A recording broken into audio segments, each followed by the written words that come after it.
ओम उमा महेश्वराय नमः। आप सभी का हमारे YouTube चैनल पर हार्दिक स्वागत है। शिव महापुराण में आज सुने आगे की कथा। आज की कथा है सती चरित्र।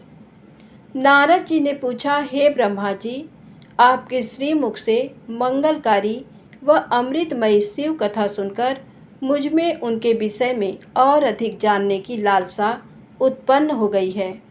अतः भगवान शिव के बारे में मुझे बताइए। विश्व की सृष्टि करने वाले हे ब्रह्मा जी, मैं सती के विषय में भी जानना चाहता हूँ। सदाशिव योगी होते हुए एक स्त्री के साथ विवाह करके गृहस्थ कैसे हो गए? उन्हें विवाह करने का विचार कैसे आया? जो पहले दक्ष की कन्या थी, फिर हिमालय की कन्या हुई, वे सती पार्वती किस प्रकार शंकर जी को प्राप्त हुई? पार्वती ने किस प्रकार घोर तपस्या की और कैसे उनका विवाह हुआ? कामदेव को भस्म कर देने वाले भगवान शिव के आधे शरीर में वे किस प्रकार स्थान पा सकीं? उनका अर्धनारीश्वर रूप क्या है? हे प्रभु, आप ही मेरे इन प्रश्नों के उत्तर दे सकते हैं। आप ही मेरे संशयों का निवारण कर सकते हैं।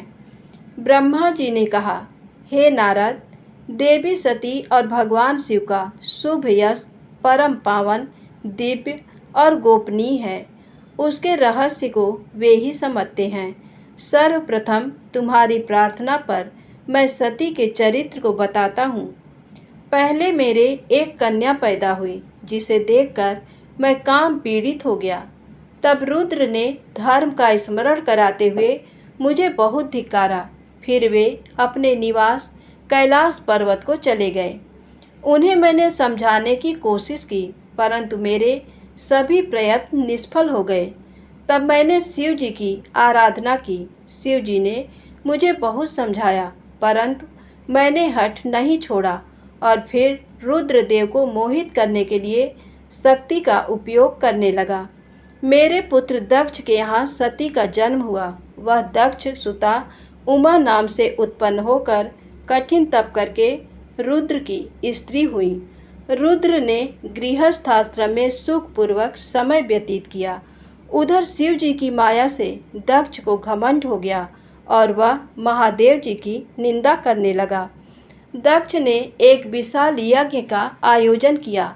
उस यज्ञ में दक्ष ने मुझे, विष्णु जी को, सभी देवी देवताओं को और ऋषि मुनियों को निमंत्रण दिया, परंतु महादेव शिव जी एवं अपनी पुत्री सती को उस विशाल यज्ञ का निमंत्रण नहीं दिया। सती को जब इस बात की जानकारी मिली तो उन्होंने शिव चरणों में वंदना कर उनसे दक्ष यज्ञ में जाने की इच्छा प्रकट की। भगवान शिव ने देवी सती को बहुत समझाया कि बिना बुलाए ऐसे आयोजनों में जाना अपमान और अनिष्ट कारक होता है, लेकिन सती ने जाने का हठ किया। शिव ने भावी को देखते हुए आज्ञा दे दी। शिव सर्वज्ञ हैं। सती पिता के घर चली गई। वहाँ यज्ञ में महादेव जी के लिए भाग न देख और अपने पिता के मुख से अपने पति की घोर निंदा सुनकर उन्हें बहुत क्रोध आया। वे महादेव की निंदा सहन न कर सकीं और उन्होंने उसी यज्ञ कुंड में कूदकर अपने शरीर का त्याग कर दिया। जब इसका समाचार शिव तक पहुंचा तो वे बहुत कुपित हुए। उन्होंने अपनी जटा का एक बाल उखाड़कर वीरभद्र नामक अपने गण को उत्पन्न किया। भगवान शिव ने वीरभद्र को आज्ञा दी कि वह दक्ष के यज्ञ का विध्वंस कर दे। वीरभद्र ने शिव आज्ञा का पालन करते हुए यज्ञ का विध्वंस कर दिया और दक्ष का सिर काट दिया। इस उपद्रव को देखकर सभी लोग भगवान शिव की प्रार्थना करने लगे।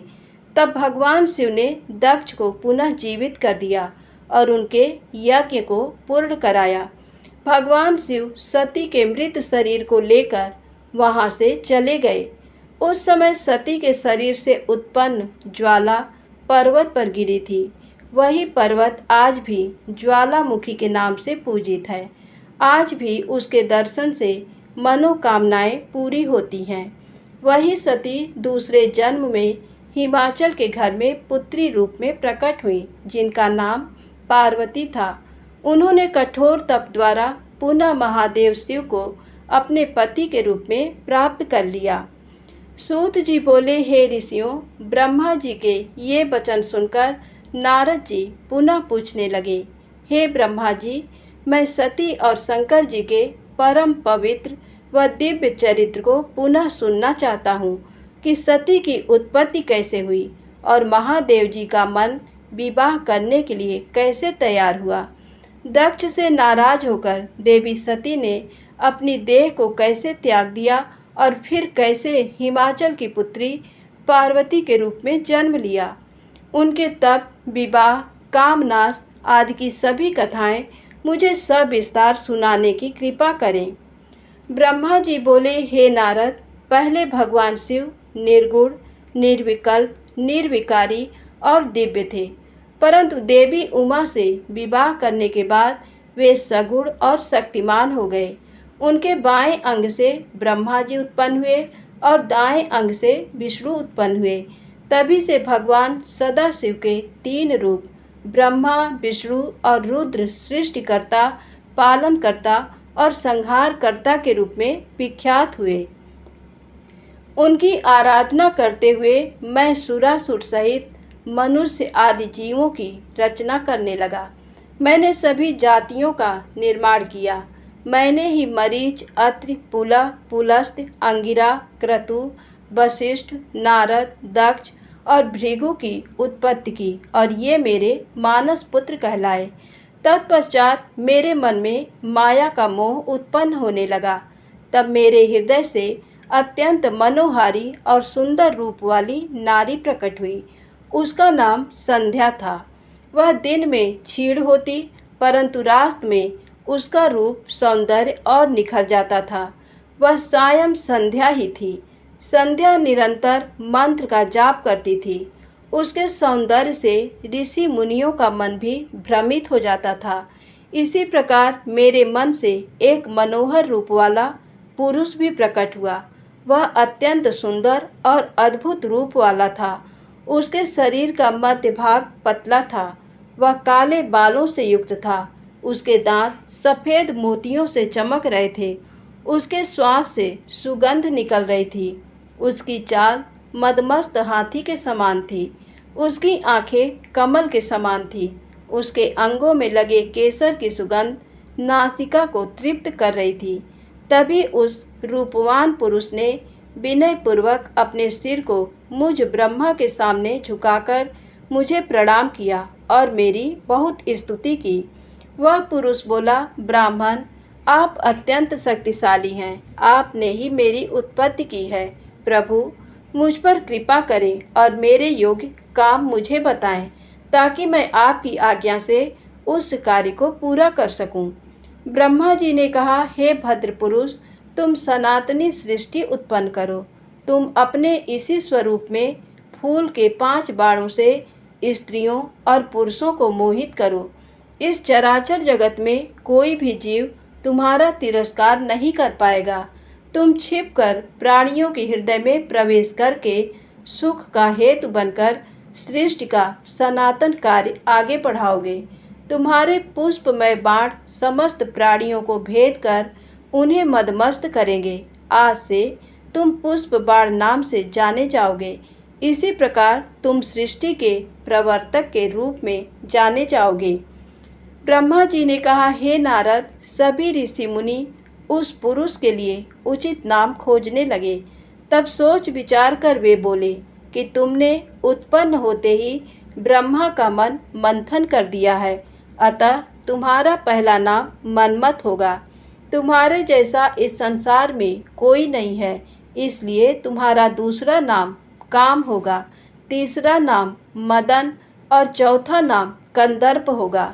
अपने नामों के विषय में जानते ही काम ने अपने 5 बाणों का नामकरण कर उनका परीक्षण किया। काम ने अपने 5 बाणों को हर्षण, रोचन, मोहन, शोषण और मारण नाम से सुशोभित किया। ये बाण ऋषि मुनियों को भी मोहित कर सकते थे। उस स्थान पर बहुत से देवता व ऋषि उपस्थित थे। उस समय संध्या भी वहीं थी। कामदेव द्वारा चलाए गए बाणों के फलस्वरूप सभी मोहित हो गए। सबके मनों में विकार आ गया। सभी काम के वशीभूत हो चुके थे। प्रजापति, मरीच, अत्रि, दक्ष आदि सब मुनियों के साथ साथ ब्रह्मा जी भी काम के बस में होकर संध्या को पाने की इच्छा करने लगे।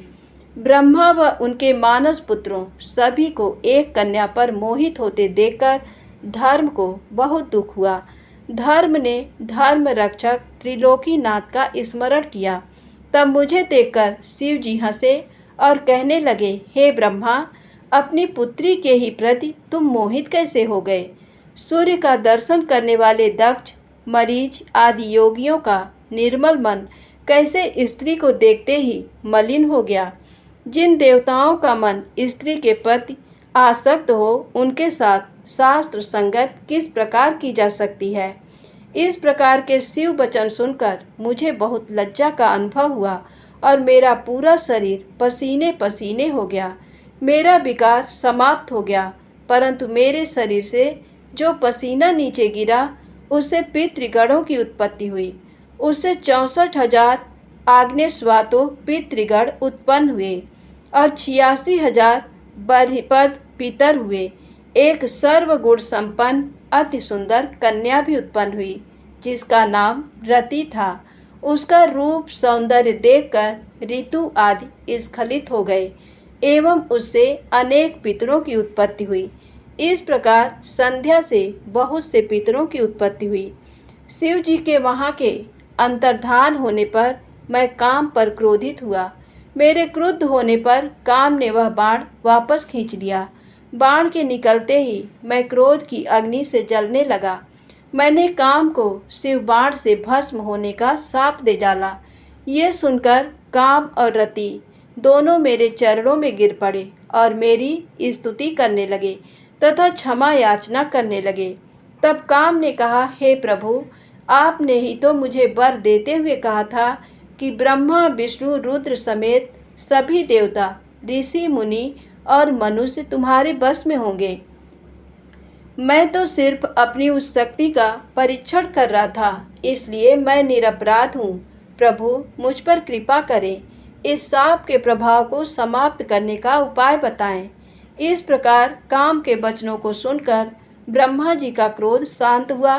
तब उन्होंने कहा कि मेरा शाप झूठा नहीं हो सकता, इसलिए तुम महादेव के तीसरे नेत्र रूपी अग्निबाण से भस्म हो जाओगे। परंतु कुछ समय पश्चात जब शिव जी विवाह करेंगे, अर्थात उनके जीवन में देवी पार्वती आएंगी, तब तुम्हारा शरीर तुम्हें पुनः प्राप्त हो जाएगा। धन्यवाद। प्रेम से बोलें शंकर भगवान की जय। दोस्तों, वीडियो पसंद आए तो कृपया मेरे चैनल को लाइक, सब्सक्राइब अवश्य करें और ज़्यादा से ज़्यादा इन कथाओं को शेयर करें ताकि अन्य लोग भी कथा का पूर्ण लाभ पा सकें।